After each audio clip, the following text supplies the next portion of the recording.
नमस्कार दोस्तों, welcome back to my channel. जी हाँ दोस्तों, बहुत सारे इन्वेस्टर्स के मन में एक पैनिक आ चुका है। क्या निफ्टी इस लेवल को क्रॉस करेगा? क्या 11,000 का लेवल को तोड़ के क्या 10,000 के लेवल को फर्दर रिक्लेम करने की कोशिश करेगा? क्या होंगे बजाज फाइनेंस एंड फिनसर्व्स के टारगेट? तो ऑफकोर्स दोस्तों, आज मैं बजाज फाइनेंस के ऊपर वीडियो नहीं बनाऊंगा बिकॉज मैं बजाज फाइनेंस के जो फादर है, जो दादाजी है, उनके ऊपर वीडियो बनाना ज़्यादा पसंद करूंगा, जिनका नाम है बजाज फिनसर्व। क्यों मैं ऐसा बोल रहा हूँ? आज मैं उसकी डिटेल्स एनालिसिस करूंगा, जिन पे लेवल्स एंड टारगेट्स बताए जाएंगे। क्या होगी आगे की रणनीति, क्या करना चाहिए आपको आगे, वो सारी इस वीडियो में ही डिस्कस होगा। लेकिन दोस्तों, आज निफ्टी क्यों गिरा, इसके पीछे की वजह क्या है, क्या थे जो खतरनाक वजह जहाँ पे निफ्टी को लास्ट के 2 घंटे में भारीदार जोरदार गिरावट हम लोग देखने को मिल सकती थी और हुई भी। और दोस्तों, इसके फर्दर क्या इफेक्ट होंगे उसके ऊपर मैंने वीडियो बना लिया है। और कैम्स का आईपीओ प्लीज़ ना छोड़ें, बिकॉज आईपीएल छोड़ो लेकिन कैम्स का आईपीओ मत छोड़ो, बिकॉज ये आईपीएल का नहीं दोस्तों, आईपीओ का ज़माना है। सो चलते हैं अपने वीडियो को फर्दर कंटिन्यू करने। So let's begin. जैसा कि गैस मैंने खोला है Bajaj Finserv and Bajaj holding का बिजनेस मॉडल। पहले हम लोगों को बिजनेस समझना पड़ेगा कि ऑफ कोर्स ये बिजनेस किस चीज़ से करती है। I know, beg you pardon दोस्तों, थोड़ा सा धुंधला है, बट ठीक है, फिर भी विजिबल है। आप लोग प्लीज़ समझने की कोशिश करिए। नेक्स्ट टाइम कोशिश करूंगा कि थोड़ा सा और अच्छा क्वालिटी आपके सामने पेश करूं। तो गाइस, आप देख सकते हैं कि कैसे बजाज होल्डिंग, जो कि पेरेंट कंपनी है बजाज फिनसर्व फिनेंस सबकी, जिसने बजाज होल्डिंग के अंतर्गत बजाज ऑटो लिमिटेड लगभग 49.24% स्टेक आता है। और बजाज फिनसर्व लिमिटेड दोस्तों आप देख सकते हैं कि 58.35% का स्टेक आता है। और बजाज फिनसर्व में ही बजाज फिनसर्व ही पेरेंट कंपनी हो गई, मीन्स ये हो गए दादाजी और ये हो गए इनके दो बेटे, Bajaj auto limited and Bajaj Finserv limited. Bajaj Finserv के अंतर्गत 4 बिजनेस आते हैं। जो सबसे पहला है बजाज अलियांज, जो कि 74% स्टेक बजाज फिनसर्व के अंतर्गत है।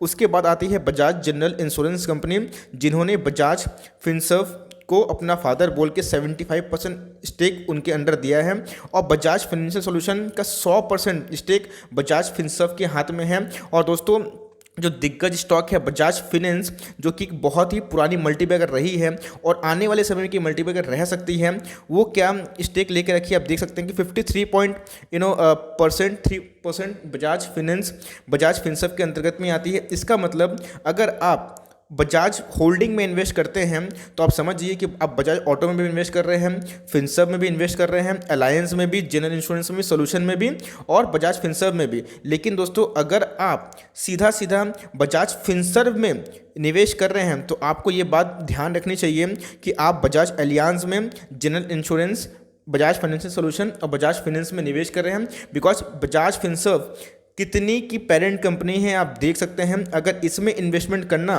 तो इन चारों का ही इन्वेस्टमेंट करने के समान होता है।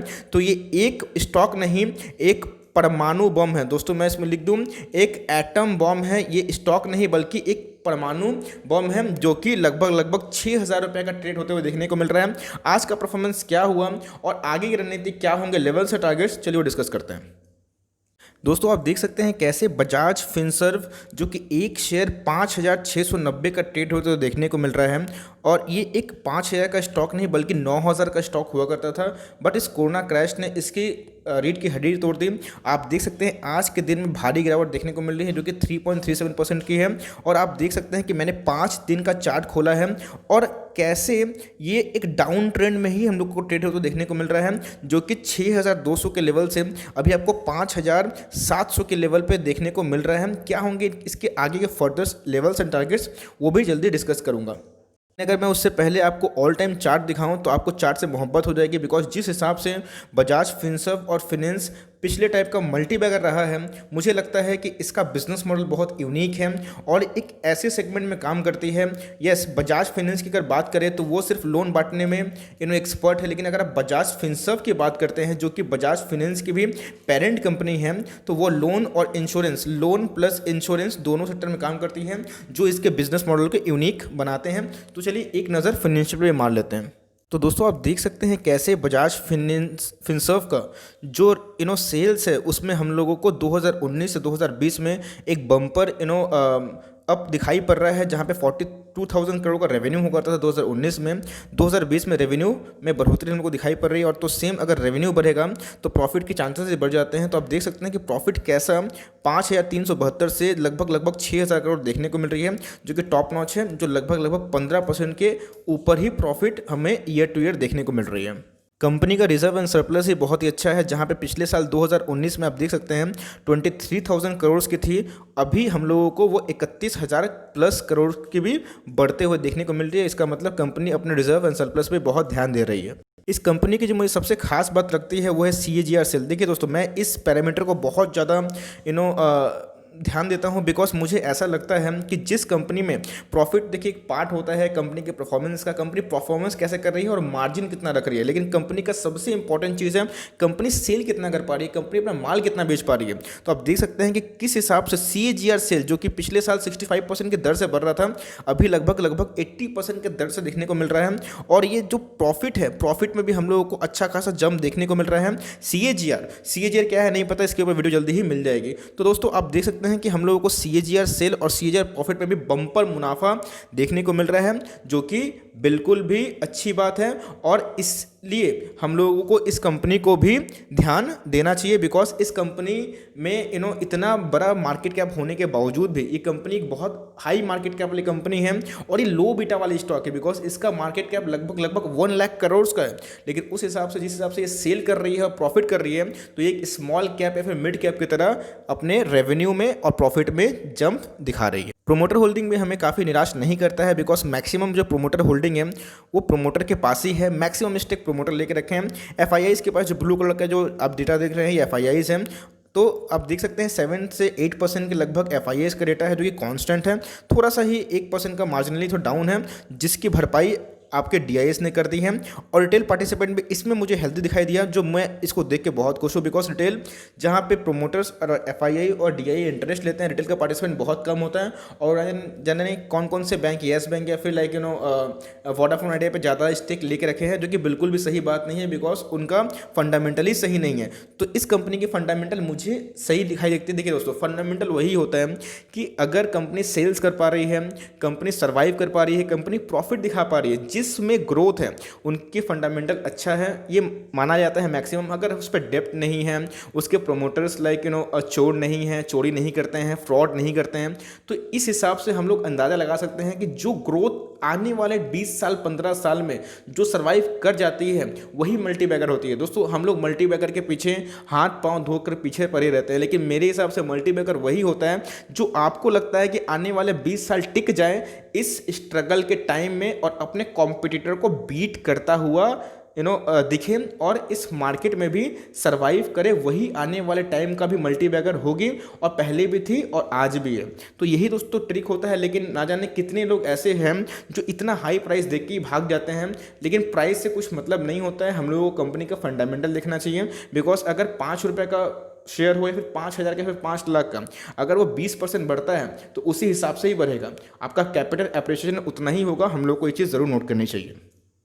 तो ओपन किया है मैंने टेक्निकली चार्ट, और मैं इससे अंदाज़ा लगाने की कोशिश करूंगा कि बजाज फिनसर्व फर्दर कितना डाउन हो सकता है। देखिए दोस्तों, कोई भी तरह का चैलेंज नहीं है या फिर कोई भी तरह का क्लेम नहीं है कि ये चीज़ ऑफकोर्स सस्टेन होगा। हम लोग टेक्निकली इस चीज़ का अंदाज़ा लगा सकते हैं, बट होना नहीं होना ये मार्केट के हाथ पर डिपेंड करता है। बिकॉज आप आज देखे होंगे कैसे एक न्यूज़ ने, एक लॉकडाउन की फर्दर न्यूज़ ने, जिन्होंने नहीं देखा प्लीज़ देखें उस वीडियो को ज़रूर, बिकॉज मैं लिंक इन द डिस्क्रिप्शन दे दूंगा कि कैसे एक न्यूज़ एक बहुत बड़ा इफेक्ट डाल सकता है। जितने ही फंडामेंटली स्ट्रॉन्ग कंपनी क्यों ना हो, एक न्यूज़ काफ़ी होता है एक बड़े से बिल्डिंग को भी तोड़ने के लिए। तो आप देख सकते हैं कि कैसे ये एक कॉन्सोलिडेट के बाद है ना, अपने मीडियन को छोड़ के एक बहुत बड़ा कैंडल बना था, उसके बाद फिर मीडियन को पकड़ा था, उसके बाद देखिए दोस्तों अपने लोअर बैंड को पकड़ते पकड़ते पकड़ते आज इसने अपने लोअर बैंड के एंड को भी टच कर दिया है, और एक वीकनेस कैंडल हम लोग को दिखाई पड़ रहा है, जो कि ये फर्दर दिखाता है कि हम लोगों को एक डाउन साइड मिल सकती है। तो आज का क्लोजिंग प्राइस लगभग 5,700 है। तो अगर आप इसमें SIP करते हैं, देखिए दोस्तों हम लोग हमेशा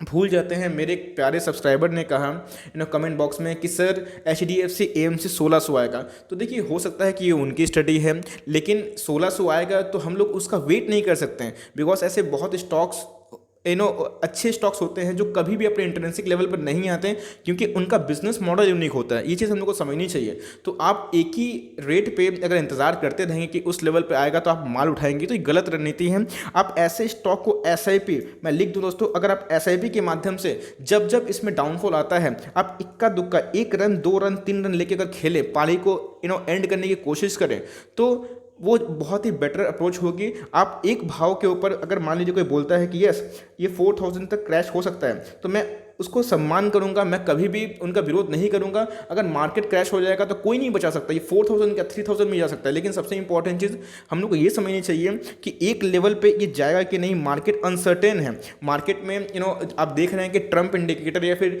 फेड क्या गेम खेल रहे हैं, उनके ऊपर ही पूरा मार्केट डिपेंड है। अगर एक गुड न्यूज़ आती है तो मार्केट रैली करता है, और यही अगर आपको हाई प्राइस मिल जाएगा 7000, तो अगर आप सस्ता नहीं खरीदेंगे तो आप बताइए दोस्तों कमेंट बॉक्स में, क्या आप महंगा खरीदेंगे? तो आप इसमें SIP की रणनीति लगा सकते हैं। आप इसमें लोअर जितना वैल्यू जाए उतना आप एड ऑन स्टॉक कर सकते हैं, और ऐसे स्टॉक को कभी नेवर सेल। मेरे चैनल का नाम ही स्टॉक्स फॉर लाइफ, और मैं इस चैनल के माध्यम से ऐसा ऐसा स्टॉक कवर करूंगा जो आपके लिए लाइफ टाइम है, जो आपको एक वेल्दी बनाएगा और लाइफ टाइम आपको वेल्थ क्रिएट करेगा। बिकॉज हम लोग को भूलना नहीं चाहिए, ये स्टॉक 9900 का हुआ करता था, लगभग 10,000। वो आपको अभी अपने ऑल टाइम हाई से लगभग 30 से 35% डिस्काउंट मिल रहा है। तो क्या आप सस्ता नहीं खरीदेंगे तो क्या महंगा खरीदेंगे? अगर बाई चांस अगर होता भी 4000 तो क्या फर्क पड़ता है? हम लोग अपने रणनीति से 1-2 स्टॉक को ऐड ऑन कर सकते हैं, और लॉन्ग टर्म के जरिए ऐसे मल्टी बैगर्स हम लोग खुद ही क्रिएट कर सकते हैं। तो वीडियो को मैं लॉन्ग नहीं बनाऊंगा, तो मैंने लेवल्स एंड चार्ट डिस्कस कर दिए हैं। अगर लेवल डाउन साइड अगर आता है तो 5 या 700 को ब्रेक करता है, तो मुझे लगता है कि जो फर्स्ट सपोर्ट है वो 5500 और सेकंड जो सपोर्ट है वो 5300 हो सकता है। इसको तोड़ना मेरे लिए अभी असंभव होगा। अगर निफ्टी में जब तक भारी गिरावट नहीं आती, निफ्टी जब तक 10,800 का लेवल तोड़ता नहीं टेक्निकली दोस्तों, तब तक हम इस पे ज़्यादा एक्सपेक्ट नहीं करते। अगर तोड़ता है तो मैं ही हूँगा जो सबसे पहले आपको अपडेट दूंगा, और क्या करने की ज़रूरत है, क्या होगी हमारी आगे की रणनीति, वो भी डिस्कस करूंगा। तो for timing guys, that's the end of the video and my analysis on Bajaj Finserv. कैसा लगा वीडियो जरूर कमेंट बॉक्स में बताएं। आप क्या करेंगे, आप इसको परमाणु बम मानते हैं या फिर नहीं मानते हैं, अपनी राय भी जरूर साझा करें। सो गाइस, मिलते हैं जल्दी। अगर आपको ये कंटेंट पसंद आया तो प्लीज़ लाइक करके चैनल को जरूर सब्सक्राइब करें। आपका एक लाइक हमारा मोटिवेशन बढ़ाता है। So guys, thanks for listening, God bless you all.